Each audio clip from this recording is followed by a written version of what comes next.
Well, now gather round the radio, my beautiful, barely alive listeners. This here is Tod Wyoming, settling in for some good old-fashioned Wasteland story time. No big lesson, no preacher talk, just stories. Stories about folks who kept breathing when the waste real clearly asked them not to. Story one starts simple. That's how they all do. The man who walked through Rat Tumble Pass. So there was this trader named Merrick Two Boot Hale. They called him Two Boot 'cause he somehow always had two boots, not a left and a right, nah, just two boot boots. Sometimes both left, sometimes both rights, didn't matter, man kept walking. Merrick took the Rat Tumble Pass solo. Now you don't do that.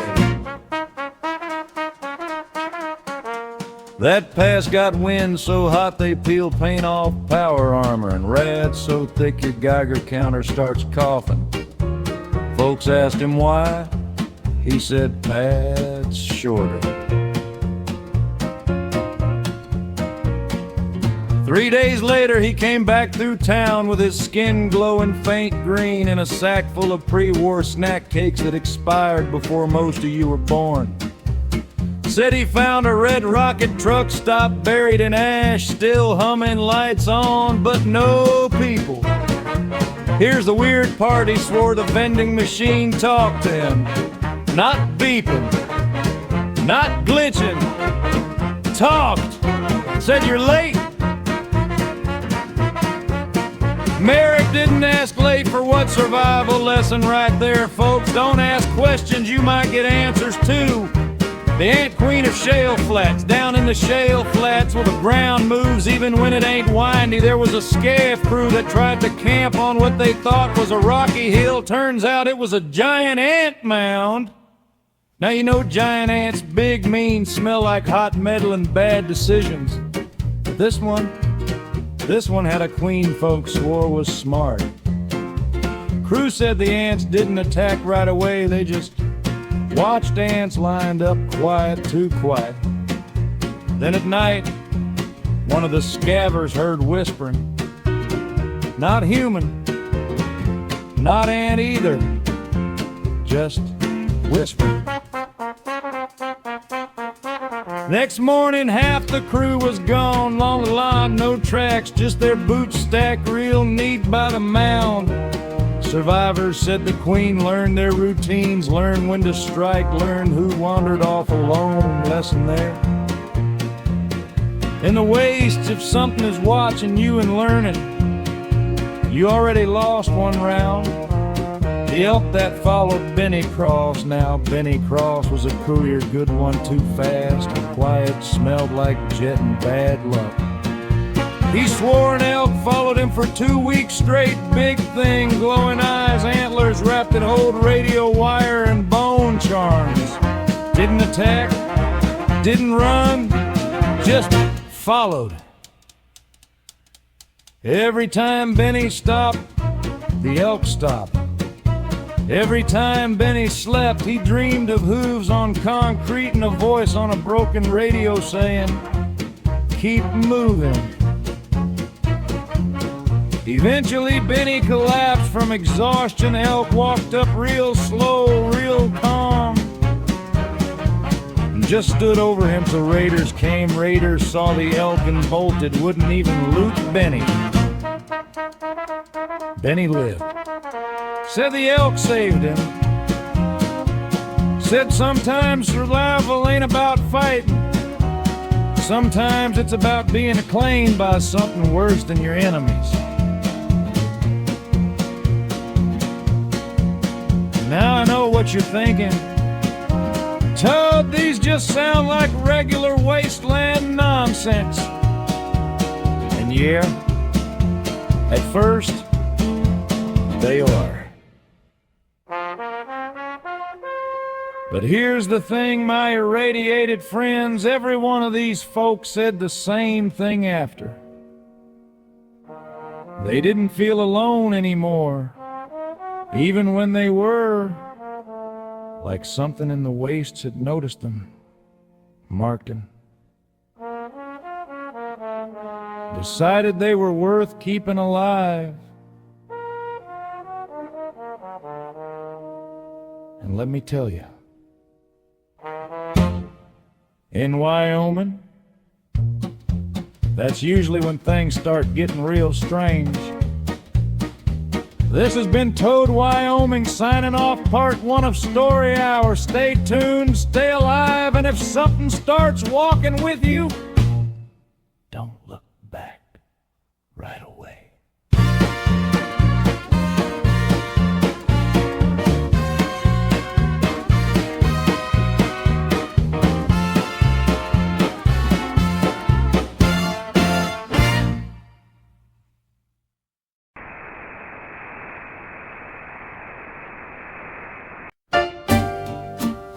Well, howdy there, night owls, rad walkers, and folks hiding under mattresses hoping the world forgets where you live.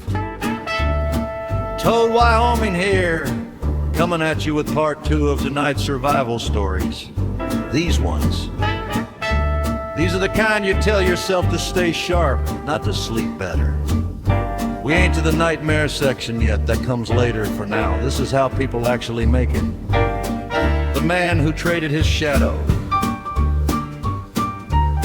Out near old Shoshone substation, there was a trader named Lyle who never cast a shadow, sun, lantern, laser light. Didn't matter, no shadow.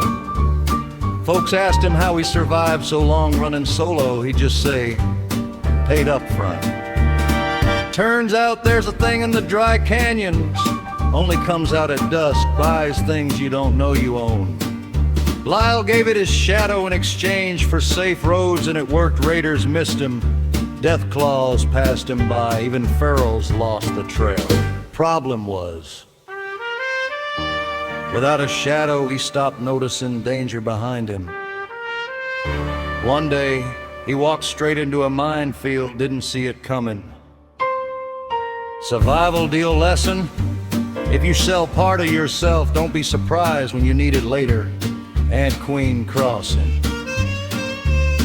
There's a stretch near Powder River Basin where the road goes quiet. No birds, no bugs, no wind. That means the Ant Queen is crossing. Caravans learn to watch the ground. When the dirt starts breathing, you stop moving. One smart crew laid down sugar, brahmin feed. Even Nuka syrup distracted the worker ants long enough to sneak by. One dumb crew tried to fight, they're part of the nest now. Survival rule, they're simple. You don't gotta be stronger than the Wasteland, just smarter than what's hungry right now. The stim pack lie. Now this one's a medical lesson, courtesy of a doc in Thermopolis who prints his antiseptic straight. A scab brought in a box of pristine stim packs, clean, sealed, Vault-Tec labels. Problem, they healed you too good. Wounds closed, scars vanished, even old breaks straightened out. Then people started forgetting how they got hurt. Then they forgot the fights. Then they forgot the danger. Couple patients walked right back into rad storms thinking they were invincible. Doc figured it out too late. Chems were messing with memory, not just meat. Survival lesson: pain teaches. Take it all away, and you forget what keeps you alive. See, folks, this is the kind of survival they don't put on recruitment posters. It ain't just guns and grit. It's bad deals, smart pauses. And I'm remembering that pain got a purpose out here. Part 3, that's when survival stops being a skill and starts being a curse. This is Tod Wyoming reminding you, if the Wasteland offers you a shortcut, check what it's asking in return!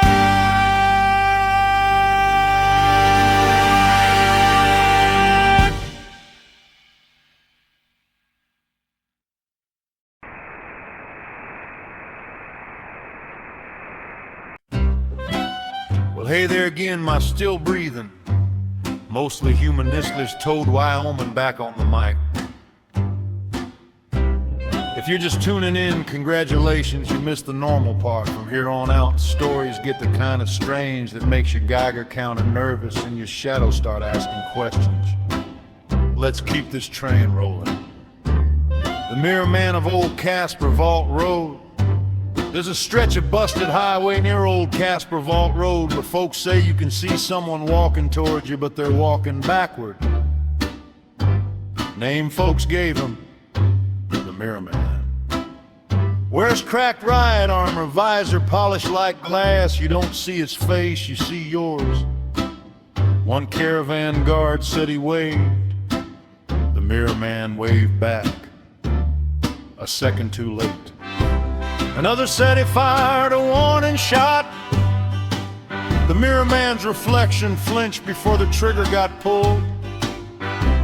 Then there was a kid who followed him. Said he wanted to see where the road went if you walked it backwards. They found the kid's footprints. They never found where they stopped. Survival lesson.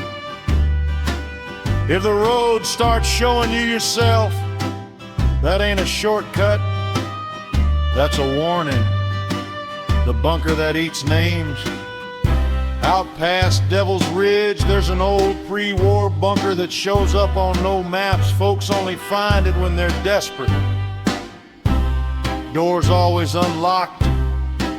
Inside is clean, too clean. There's a terminal near the door, still works, green glow, ask for your name. Most folks type it in, door seals behind them. When, if they come back out, they can't remember their own name. Not their nickname, not their birth name, not even what their mama used to yell. Worst part, other people start forgetting it too, like it never existed. One woman survived by a line typed in her sister's name. She got out. Her sister, nobody remembers her now. Survival ain't always about keeping your body. Sometimes it's about keeping your name. The pack that wore people. This one came from Brotherhood Scouts, and they don't joke about stuff like this. They tracked a pack of what they thought were Night Stalkers, big, fast, mean, standard nightmare fuel. Then they saw one stand up, not on hind legs like a trick, stand up like it remembered being human. Scout said the creature still wore a vault suit, stretched, torn, grown into the skin, had a Pip-Boy fused to bone. Bop, move, smart, flanked, used, cover waited for reloads. After the firefight, the bodies changed back. Mostly human, mostly. Lesson there! Out here, survival can twist you so bad, even death don't know what you were. The campfire that burns cold. A couple of drifters talked about a blue campfire they found in the red desert flame, cold to the touch, light warm as memory. They said sitting near it made you remember people you swore you forgot. Faces, voices, laughs. One drifter stayed too long. Fire went out. So did he. They didn't find a body. They found a new voice in their head saying, "Don't leave yet." Sometimes survival don't mean you live. Sometimes it just means you don't leave. Now I know what you're feeling. These ain't just stories about danger anymore. These are about the wastes, learning you, copying you, wearing you, remembering you better than you remember yourself. That's when survival stops being about bullets and water That's when it's about identity, memory, and whether the thing walking around in your boots tomorrow is still you. This is Tod Wyoming. If you still hear my voice, that means you made it through another night. But folks, in this wasteland, sometimes survival just means you get to be the next story.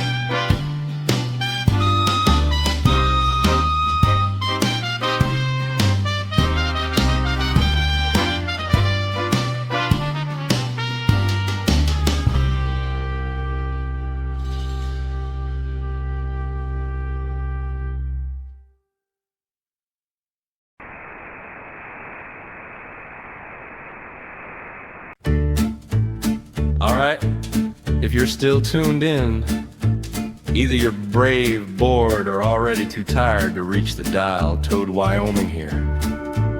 Last batch of stories. These ain't the kind you tell to learn. These are the kind you tell so you don't feel crazy for seeing. If part 2 was how to live, and part 3 was where it started bending, then this is where survival ain't about winning. It's about not disappearing. The town that hid from itself. There was a place north of Casper, ain't on maps no more. Folks painted their windows black, not boarded, painted. They said if it couldn't see inside, it couldn't count who was there. Every night they'd change beds, change names, change who slept where, 'cause it learned patterns. One day, a caravan came through, counted heads, laughed at the superstition, stayed the night. Next morning, there were more houses than people. Somebody got counted twice, somebody else didn't get counted at all. Survival lesson!